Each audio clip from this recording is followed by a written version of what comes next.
Sahyadri bulletin media partner Nagar Sahyadri associated by Sahyadri publication.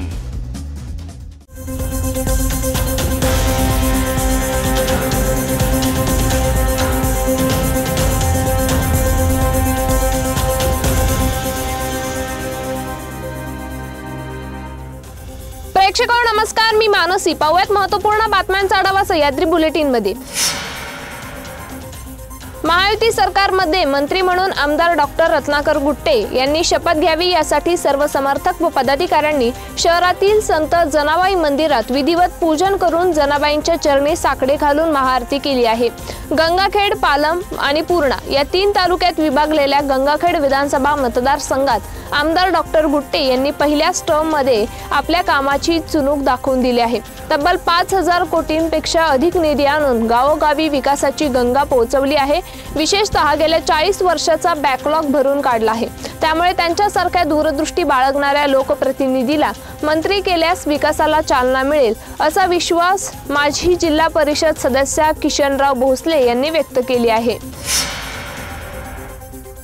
राज्यात महायुतीला दणदणीत विजय मिळाला आहे। मुख्यमंत्री पदावरून रस्सीखेच सुरू होते। अखेर एकनाथ शिंदे यांनी माघार घेत सत्ता स्थापनेत आपली कुठलीही अडचण येणार नाही, मुख्यमंत्री पदासाठीचे सर्व अधिकार पंतप्रधान नरेंद्र मोदी यांना असतील, असं एकनाथ शिंदे यांनी स्पष्ट केलं। परंतु राज्यातील लाडक्या बहिणींना मात्र मुख्यमंत्री हे एकनाथ शिंदेच हवे आहेत। मुख्यमंत्री एकनाथ शिंदे व्हावेत यासाठी महिला देवांकडे साकडं घालत आहे। एकनाथ शिंदे हेच पुन्हा या राज्याचे मुख्यमंत्री व्हावेत, अशी नांदेड येथील श्री सचखंड गुरुद्वारमध्ये या लाडक्या बहिणींनी अरदास केली आहे। यावेळी शेकडो लाडक्या बहिणी उपस्थित होत्या। जागतिक एड्स दिनानिमित्त चोपडा येथील नर्सिंग कॉलेजच्या विद्यार्थ्यांनी चोपडा उपजिल्हा रुग्णालय येथून जनजागृतीपर रॅली काढली। तसेच एड्स जनजागृतीपर पथनाट्याच्या माध्यमातून एड्स संसर्ग कशाने होतो व त्याच्यावर काय उपाय केले पाहिजे या संदर्भात सादरीकरण केले।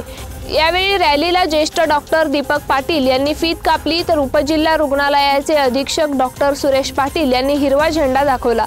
यावेळी नर्सिंग कॉलेजचे संस्थेचे अध्यक्ष ॲडव्होकेट संदीप पाटील, प्राचार्य करुणा सदाशिव, विलास दारुडे यांच्यासह नर्सिंग कॉलेजचे विद्यार्थी, कर्मचारी, शिक्षक वर्ग, उपजिल्हा रुग्णालयाचे परिचारिका यांच्यासह कर्मचारी सहभागी झाले होते। सरकारी तिजोरीतून लोकांना पैशांचे वाटप करण्यात आले असल्याचा आरोप ज्येष्ठ सामाजिक कार्यकर्ते आबा आढाव यांनी केला आहे। आबा आढाव मागील 3 दिवसापासून उपोषणाला बसले आहेत। शरदचंद्र पवार राष्ट्रवादी काँग्रेस पक्षाचे नेते शरद पवार यांनी आज महात्मा फुले वाड्यात जाऊन बाबा आढाव यांची भेट घेतली। ईव्हीएम मध्ये घोटाळा झाला असल्याचा आरोप देखील बाबा आढाव यांनी केला आहे। सरकारी तिजोरीची लूट सुरू असल्याचं यावेळी आढाव यांनी म्हटलं आहे। राज्यभरातून या उपोषणाला पाठिंबा मिळत असल्याचा दावा देखील यावेळी उपोषणकर्त्यांच्या वतीने करण्यात आली। मराठवाड्यात माझ्या एवढा सिनियर आमदार कोणीही नाही। माझ्यावर 100 रुपयांचा अपहार केल्याचाही डाग नाही, त्यामुळे मंत्रिपदासाठी मला मेरिटवर संधी द्यावी अशी मागणी देवेंद्र फडणवीस यांच्याकडे केल्याची कबुली जालन्यातील परतूरचे भाजप आमदार बबनराव लोणीकर यांनी एका कार्यक्रमात जाहीर केली आहे। परतूरमधील कार्यक्रमात लोणीकरांनी ही कबुली दिली आहे। सह्याद्री बुलेटिन मध्ये घेऊया एक छोटीशी विश्रांती। रोखोक पत्रकारिता, निर्भीड बाणा आणि कणखर भूमिका, महाराष्ट्राचा सखा, सत्याचा पाठीराखा, शब्दांचं सामर्थ्य, विश्वसनीयतेची उंची, न्यूज 24 सह्याद्री।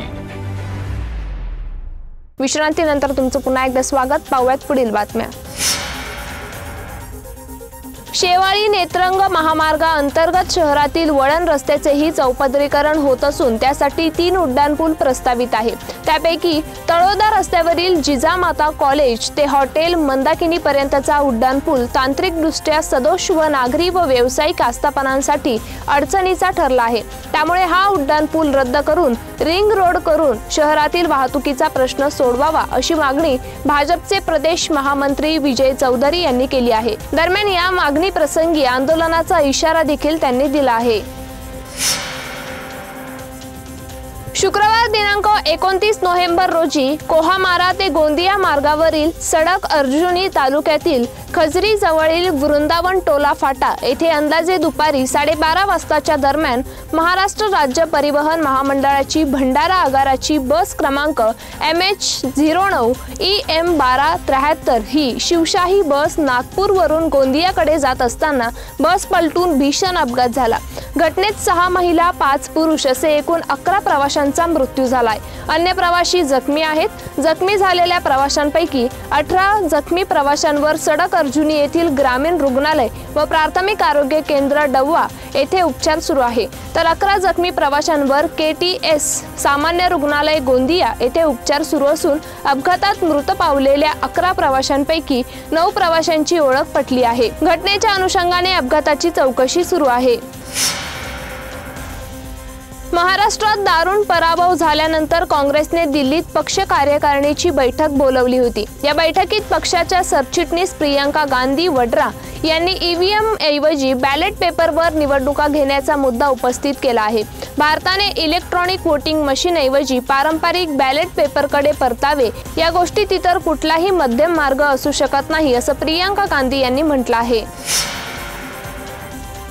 संभल जामा मस्जिद सर्वे करण्याच्या सत्र न्यायालयाच्या आदेशाला सर्वोच्च न्यायालयाने स्थगिती दिली आहे।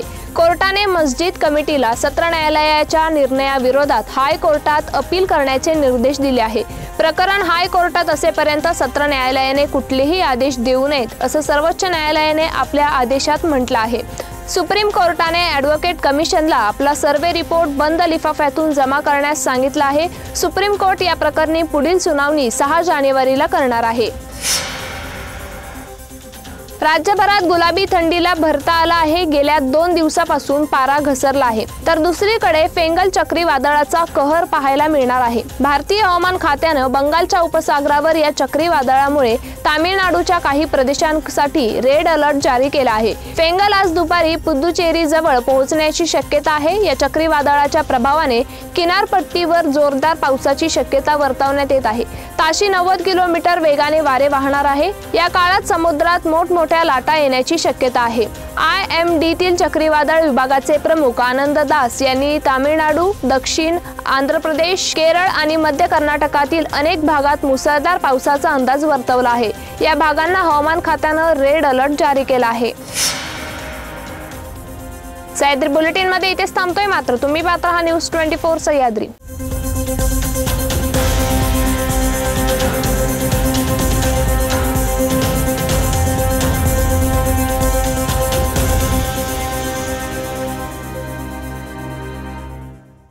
शब्दांचं सामर्थ्य, विश्वसनीयतेची उंची, न्यूज 24 सह्याद्री।